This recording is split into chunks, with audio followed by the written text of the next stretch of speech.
Commander Elena Vasquez stared at the star map in the command center of the UES Indomitable. Her fleet of 12 human warships moved slowly through the outer rim, far from Earth and far from the comfortable core worlds of the Galactic Council. Out here, the rules were different. Out here, humans were tolerated because they were useful, not because anyone liked them. The other species called Earth a death world, a Class 12 nightmare where everything wanted to kill you. The gravity alone would crush most aliens. The weather could freeze or boil you within hours.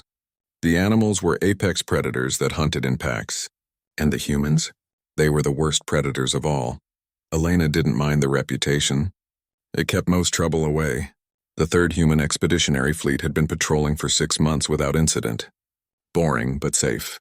Her crew of 2,000 men and women were getting restless, running endless drills and simulations. They were soldiers with nothing to fight. Major Chen approached her station, his dark eyes reflecting the glow of the tactical display. He had been her second in command for 3 years through raids and rescues and endless diplomatic nightmares. He knew her well enough to read her moods. "Commander, we're picking up something on the emergency frequencies," he said quietly. Elena straightened in her chair. Emergency frequencies were sacred in council space. No one used them unless things were truly desperate.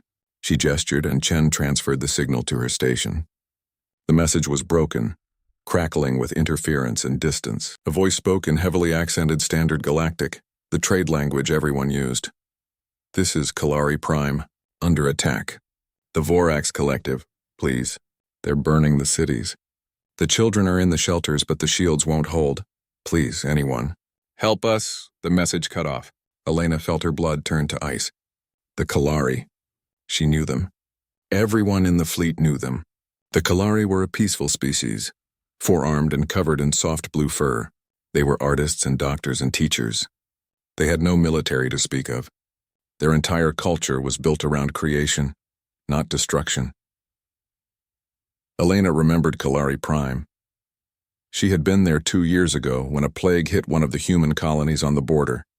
The Galactic Council had been slow to respond, as always. But the Kalari had come immediately. A doctor named Koresh had worked for 40 hours straight to save Elena's daughter. The little girl had been dying, her lungs filling with fluid, and Koresh had refused to sleep or eat until she found a cure.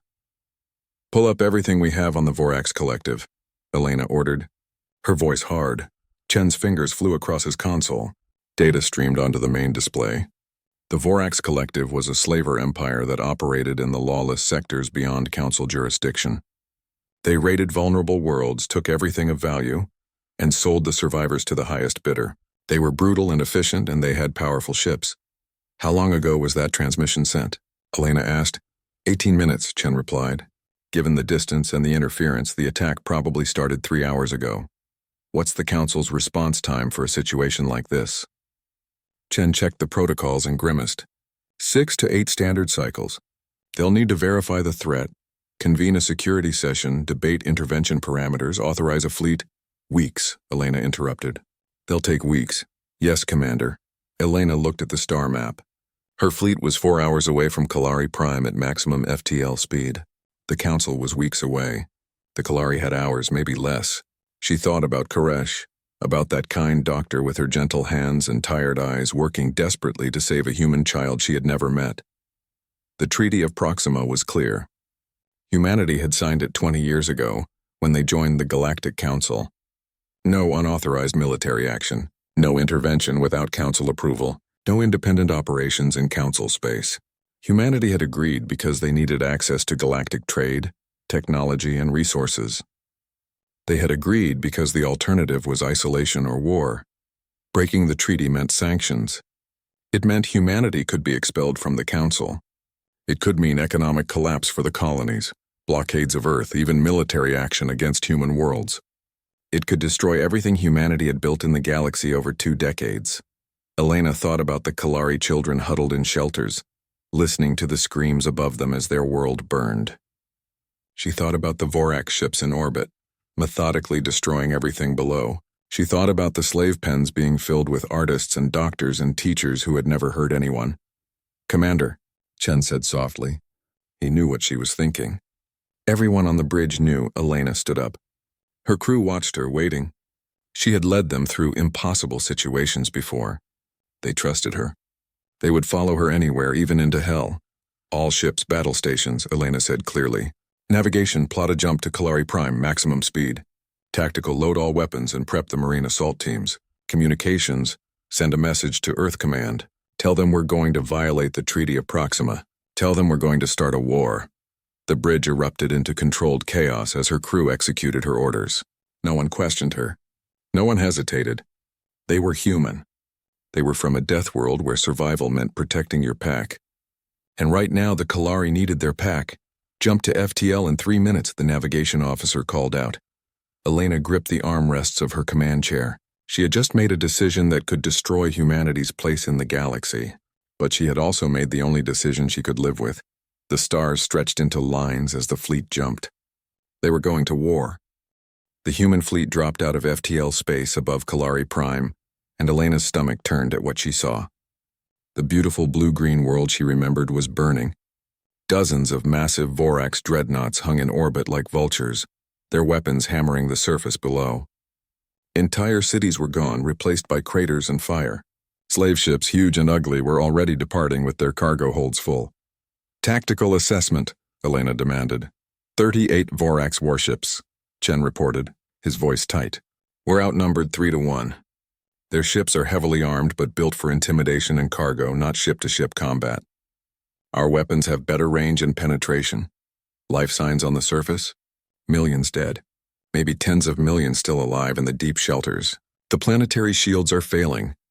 Elena watched another city die on her screen. She felt rage building in her chest, cold and focused. The Vorax had come here to harvest people like crops. They were loading children onto ships to be sold as slaves or worse. A transmission came through from the largest Vorax dreadnought.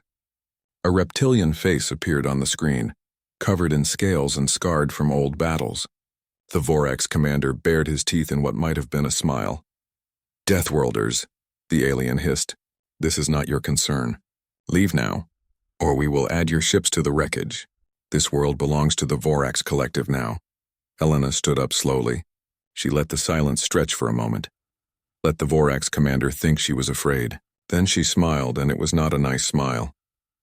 You have 30 seconds to release every prisoner and retreat from this system, she said calmly. After that, we show you why Earth is classified as a Class 12 death world. The Vorax commander laughed. 30 seconds? Little human, we are the terror of... 20 seconds, Elena interrupted. The Vorax commander's laugh died. He leaned forward, studying her through the screen. Whatever he saw in her eyes made him pause. You are bluffing. 12 ships cannot defeat. 10 seconds. The Galactic Council will destroy you for this. 5 seconds, Elena said. 4, 3, 2, 1. She made a cutting gesture and the transmission ended. Then she turned to her tactical officer. Target their engines first. I want them disabled, not destroyed, not yet. Marines, prepare for boarding actions. Show them what humans do when we're angry. The human fleet opened fire. The Vorax had fought many species. They had crushed resistance from dozens of worlds. But they had never fought humans before. They had never faced weapons designed by creatures who evolved in crushing gravity, who survived by hunting megafauna with nothing but stone tools, who built civilizations despite their planet trying to kill them every single day.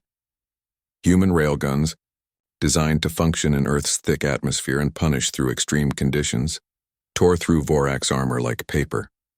Kinetic missiles guided by AI systems that could track a single raindrop in a hurricane found every weak point. And when the Vorax tried to return fire, they discovered that human ships were built to standards that seemed insane to most species. Elena watched her tactical display as her fleet carved through the Vorax formation. 3 enemy dreadnoughts were crippled in the first 2 minutes. A Vorax cruiser tried to run, and the UES Vengeful Spirit put a railgun slug through its engines at 12,000 kilometers. Slave ships are trying to escape, Chen reported. Let them run, Elena said coldly. We'll catch them later. Focus on the warships, and someone get me a boarding team to that carrier. The UES Indomitable closed with a massive Vorax carrier that was still loading prisoners from the surface. Elena personally led a team of 30 Marines to the docking port.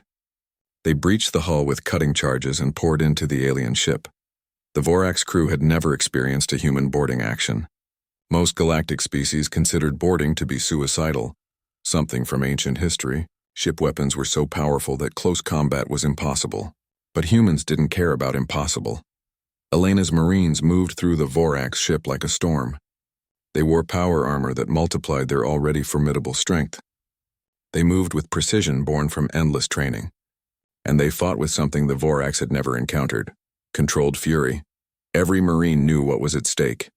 They had all seen the burning cities. They had all heard the screams on the emergency channels. They were here to save lives, and heaven help anything that got in their way. Elena found the prisoner bay 15 minutes into the breach. Thousands of Kalari were packed into cages, their fur matted with blood and tears. Children huddled against adults. The wounded moaned in pain. When they saw the humans, some cringed back in fear. "It's okay," Elena said softly in Standard Galactic. "We're here to help. We're getting you out." A young Kalari, no more than a child, stared at her with 4 wide eyes. "You came?" "But the council said no one would come." "We came," Elena said. "And we're not leaving until every single one of you is safe." Her Marines began cutting the cages open while combat teams secured the rest of the ship. Elena moved toward the bridge, following the deck plans her AI had mapped. She found the Vorax captain on the command deck, surrounded by his dead crew. He had tried to fight. That was a mistake. She grabbed him by his armor and slammed him against the wall. The Vorax was twice her size, but she was wearing power armor and burning with rage. "You touched the kids," she said quietly. "That was a mistake." She forced him to watch as her communications officer uploaded the Vorax Collective's central database to every human military vessel in the galaxy. All their bases, all their operations, all their contacts and suppliers and buyers. "We're coming for all of you," Elena told him. "Every slaver, every dealer, every buyer. We're going to burn your entire empire to ash." She had the ship's black box ejected into space, set to broadcast continuously. The recording would be found. The message would spread. 4 hours after the battle began, it was over. The Vorax fleet was destroyed. The slave ships were captured. The prisoners were free. And the galaxy was about to learn that humanity had just broken every rule. Elena stood on her bridge and looked at the burning world below. She had just started a war, but she had saved millions of lives. She contacted her fleet. "All ships begin rescue operations. Medical teams to the surface.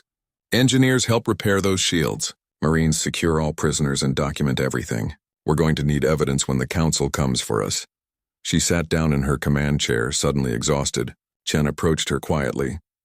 "Commander, Earth Command is demanding an explanation." "Tell them the truth," Elena said. "Tell them we heard a distress call. Tell them we answered it. And tell them we do it again." The Galactic Council chamber on Unity Station was designed to be impressive. 47 species had representatives in the curved amphitheater, each sitting in environments tailored to their biology. Some breathed methane, others needed zero gravity. A few existed as crystalline structures that communicated through light, but today they all shared one thing: anger at humanity. Ambassador Marcus Wright stood in the center of the chamber, alone under the spotlights. He was an older man, gray-haired and dignified, but his hands were steady as he faced the assembled aliens. He had known this day would come since he received Elena's message. The council speaker, a tall insectoid creature from the Zenthi Collective, rose from her platform. Her voice was translated into Standard Galactic by the chamber's AI. "Ambassador Wright, humanity stands accused of severe violations of the Treaty of Proxima. Your fleet, under Commander Elena Vasquez, launched an unauthorized military action against a council-recognized entity. The Vorax Collective, despite their practices, pay their dues to this council and are afforded protections under galactic law." Marcus let the words hang in the air. Protections. The Vorax paid bribes, he knew. That was what the council really meant. "Furthermore," the speaker continued, "your forces engaged in combat that resulted in the total destruction of the Vorax fleet. Over 10,000 Vorax personnel were killed. This is not peacekeeping. This is genocide." The chamber erupted in agreement. Dozens of species called out their support. The Kryn Dominion demanded humanity be expelled from the council. The Hesteri Federation called for economic sanctions. The Vrax Empire suggested military action to ensure human compliance. Marcus waited for the noise to die down. Then he spoke, his voice calm and clear. "The Galactic Council received the distress call from Kalari Prime at 1422 Standard Time. The attack had already been underway for 3 hours. The Council's emergency response protocol requires verification, analysis, debate, and authorization. The estimated response time was 6 to 8 standard cycles. He paused and looked around the chamber. Kalari Prime had hours, not weeks. By the time this council would have acted, there would have been no one left to save. "That is not your decision to make," shouted a representative from the HFY Federation. "We have laws. We have procedures. You cannot simply ignore them because you feel they are too slow." "Then maybe your procedures are broken," Marcus said quietly. The chamber exploded in outrage. The speaker called for order, her voice rising above the chaos. It took several minutes for the noise to settle. "Ambassador Wright, you will show respect to this council." "I show respect to justice," Marcus replied. "I show respect to mercy. I show respect to the idea that when children are burning alive, you don't spend weeks debating whether to save them." A new voice spoke up. It came from a smaller platform near the back. Elder Physician Koresh of the Kalari delegation rose slowly. She was old, her blue fur faded to gray, and she moved with difficulty. But her voice was strong. "Honorable Council, may I speak?" The speaker hesitated, then nodded. Koresh activated a holographic display. Images filled the chamber. Human Marines pulling Kalari children from burning buildings. Medical teams working around the clock on the wounded. Engineers repairing the planetary shields while Vorax ships still fired on them. "These are the monsters you want to punish," Koresh said softly. "These are the treaty violators who saved 16 million of my people."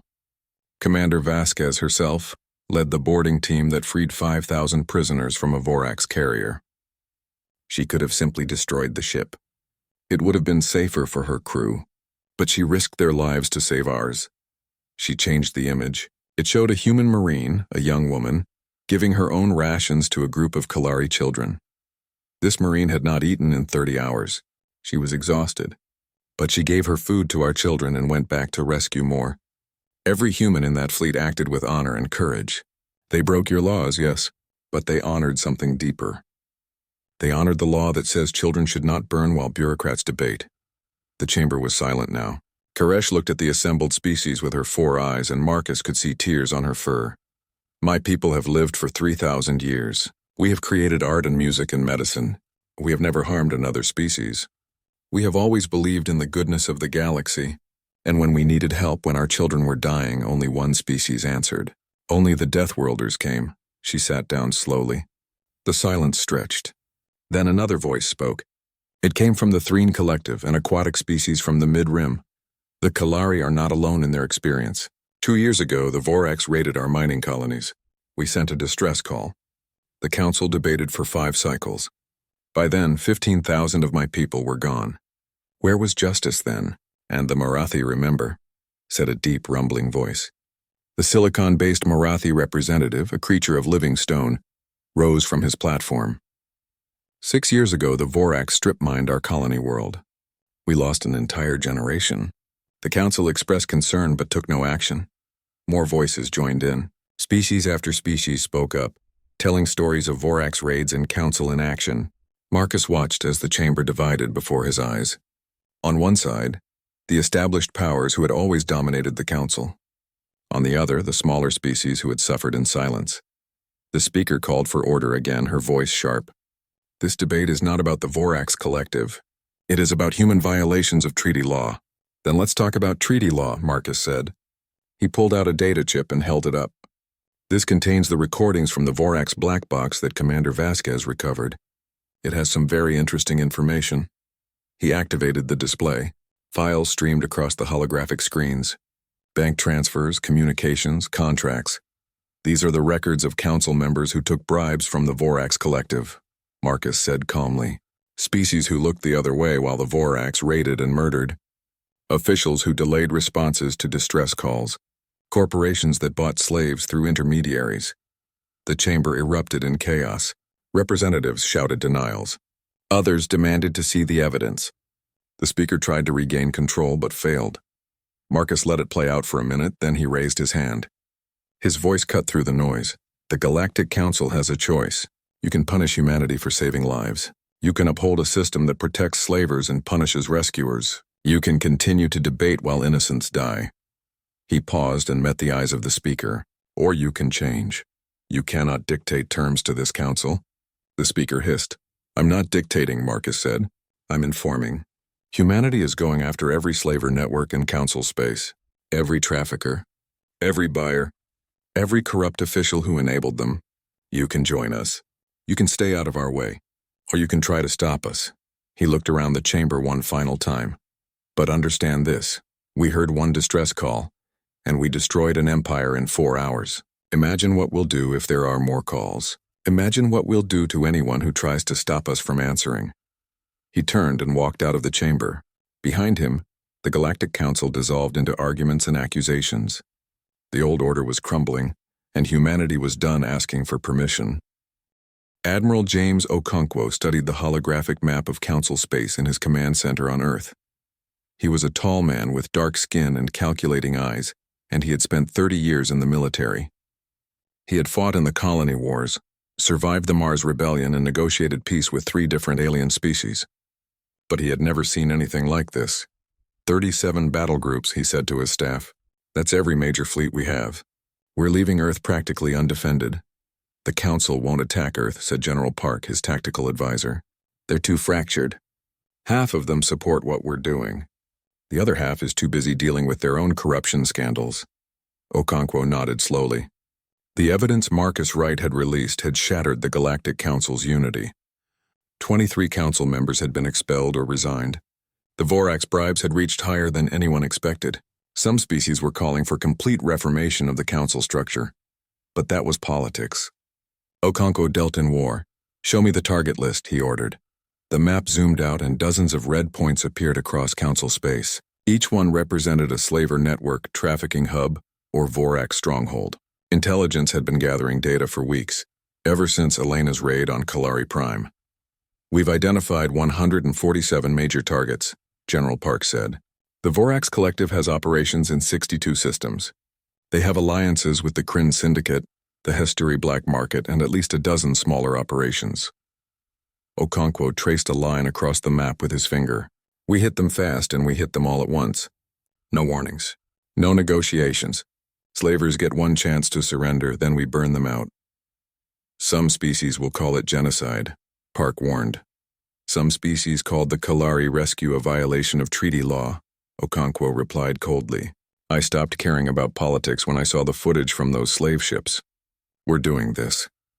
The Liberation Fleet, as it was now called, launched from Earth 3 days later. 37 battle groups, each containing multiple warships, support vessels, and marine divisions.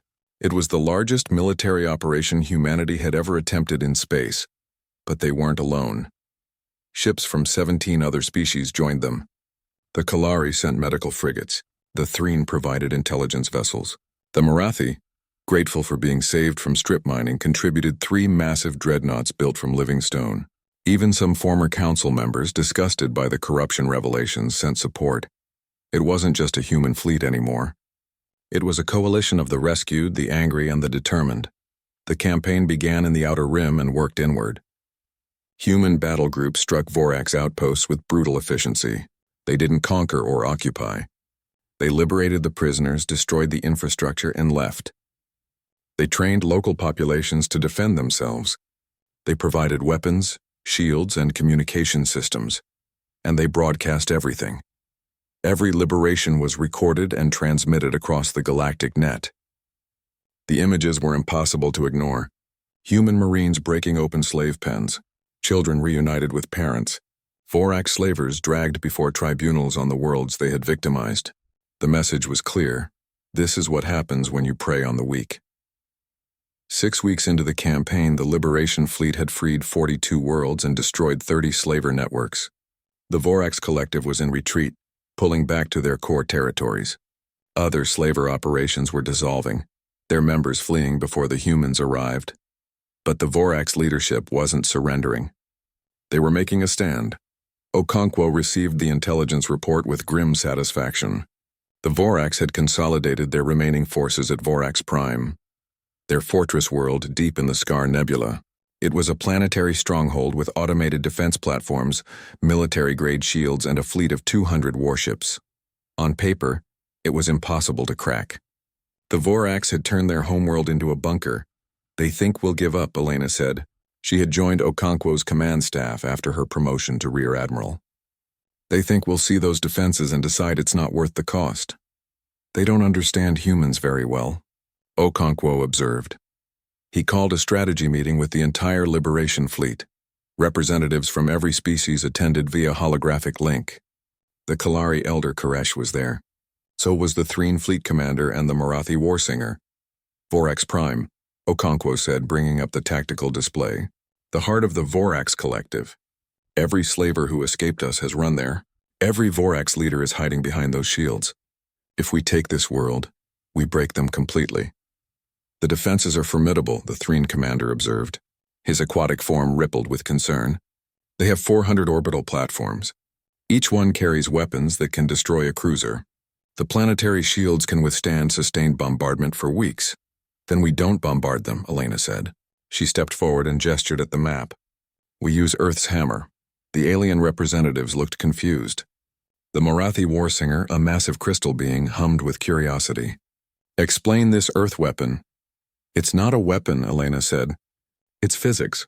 The Scar Nebula has thousands of asteroids. We accelerate them to relativistic speeds using mass drivers.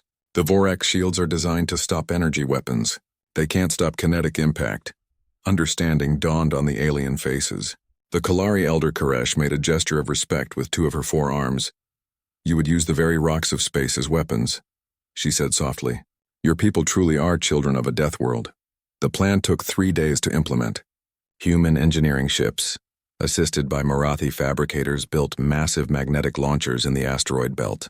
They selected the largest rocks they could move, aimed them at Vorax Prime, and began acceleration. The rocks took 4 days to reach attack speed. During that time, the Liberation fleet assembled at the edge of the Scar Nebula. Every ship, every Marine, every pilot and gunner and medic. They all knew this was the final battle. Okonkwo broadcast a message to Vorax Prime from the bridge of his flagship. The UES Retribution. This is Admiral James Okonkwo of the Human Liberation Fleet. You have enslaved, murdered, and brutalized innocent beings for generations. You have hidden behind bought laws and corrupt officials. You have preyed on the weak and the helpless. That ends today. Surrender now, release all prisoners, and face justice. You have 2 hours. The Vorax response came quickly. The Empress herself, a massive reptilian creature covered in jewels stolen from her victims, appeared on screen. You are insects, Deathworlder. You think you have won, but you have only angered the collective. We will crush you and enslave your entire species. Your children will serve our children. Your Okonkwo cut the transmission. They had their chance, he said quietly.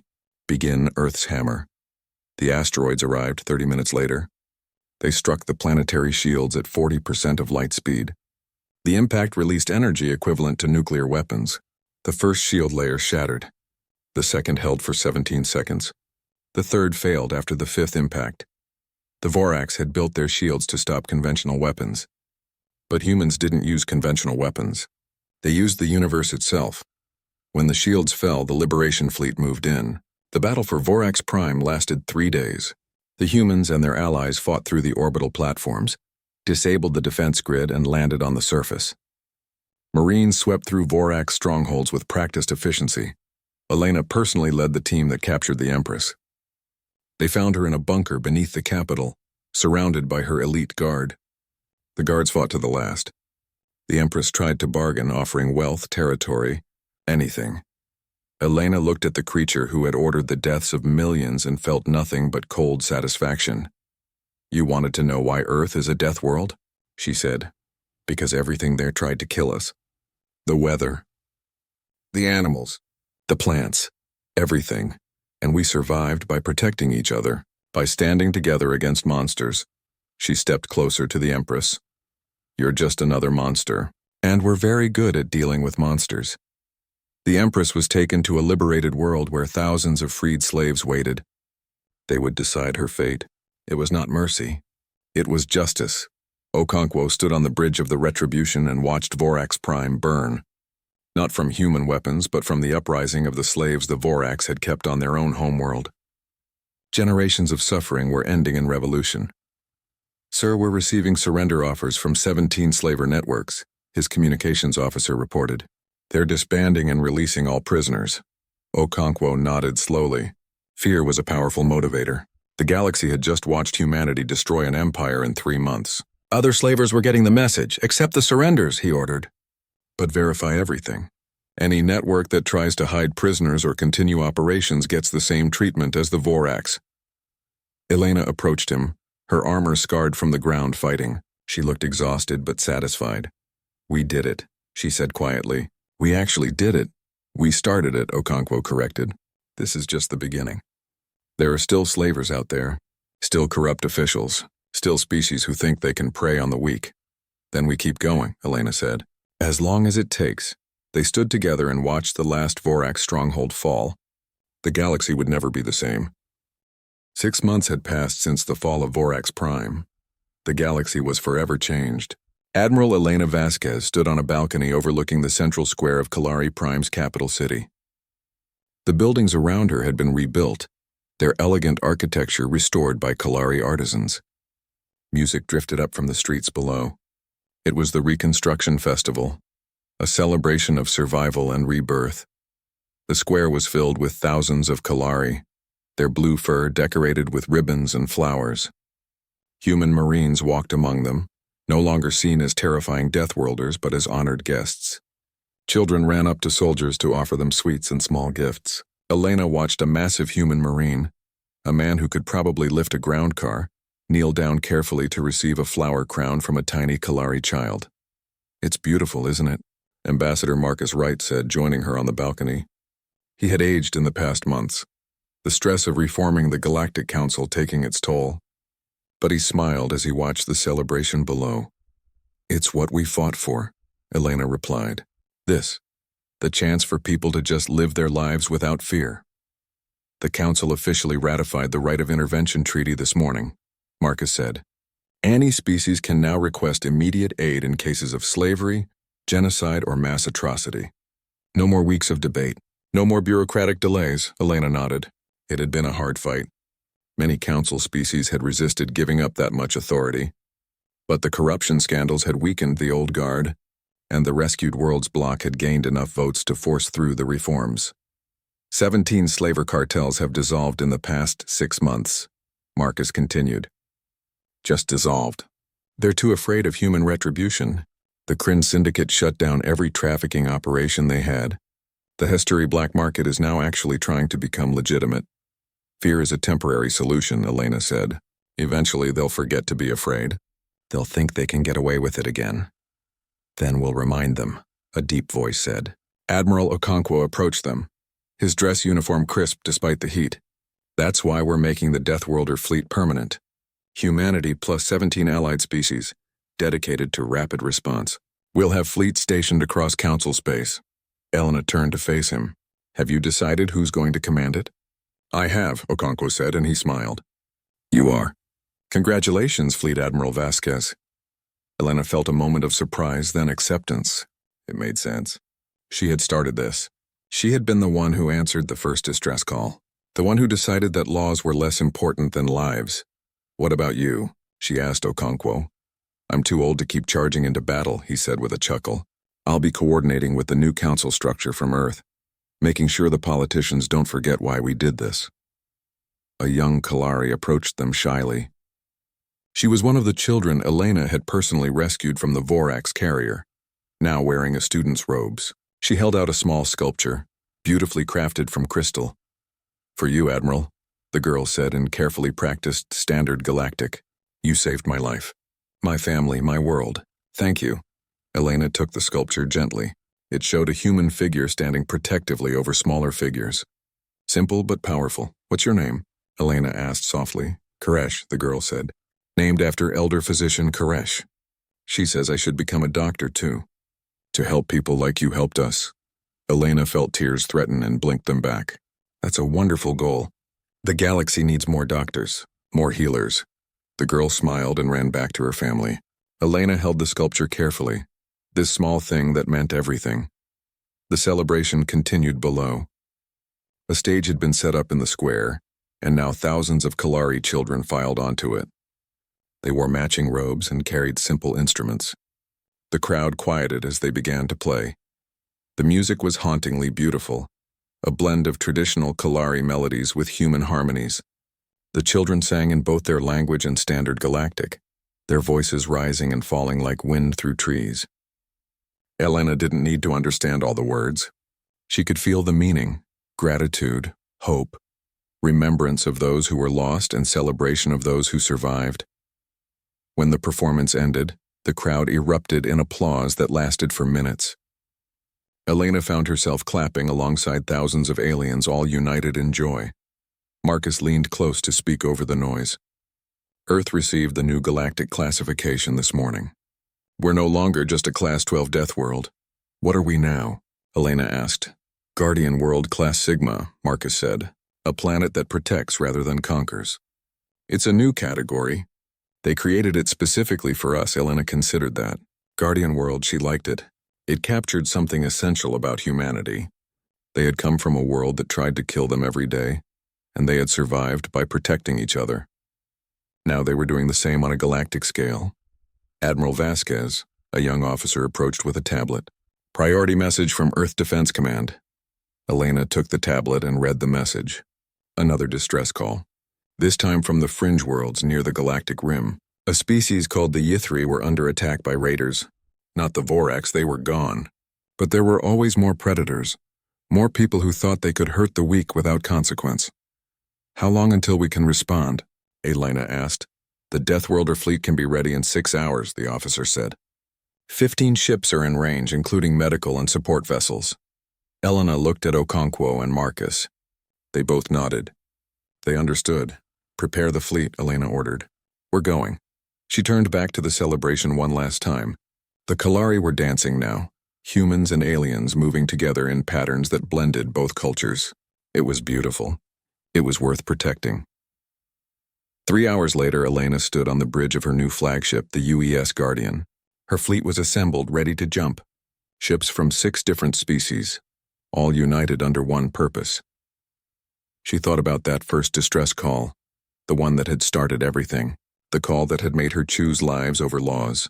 She had been afraid then, uncertain if she was making the right choice. Now she knew. There would always be distress calls. There would always be people in danger, worlds under attack, children crying in the dark, and as long as there were calls for help, humanity and their allies would answer. All ships prepare for FTL jump, Elena ordered. Her crew moved with practiced efficiency. They had done this before. They would do it again and again and again. Before they jumped, Elena authorized one final transmission. It would broadcast across every frequency, reach every corner of council space. It would be heard by slavers and raiders and anyone who thought about preying on the weak. The message was simple. Elena's face appeared on screens across the galaxy, flanked by representatives of the species humanity had saved. Behind her, the Guardian and its fleet powered up their engines. To any who would enslave, brutalize or prey upon the innocent, Elena said clearly, humanity is watching. We heard one distress call and we burned an empire. Imagine what we'll do for 1,000 calls.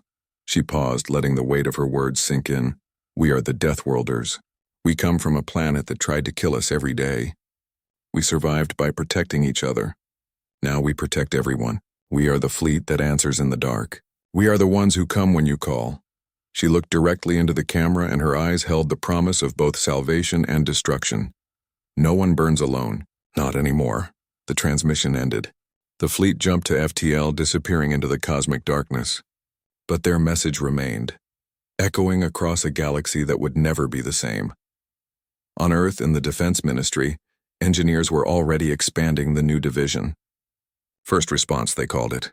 Their motto was carved above the entrance in letters 3 feet tall. No one burns alone.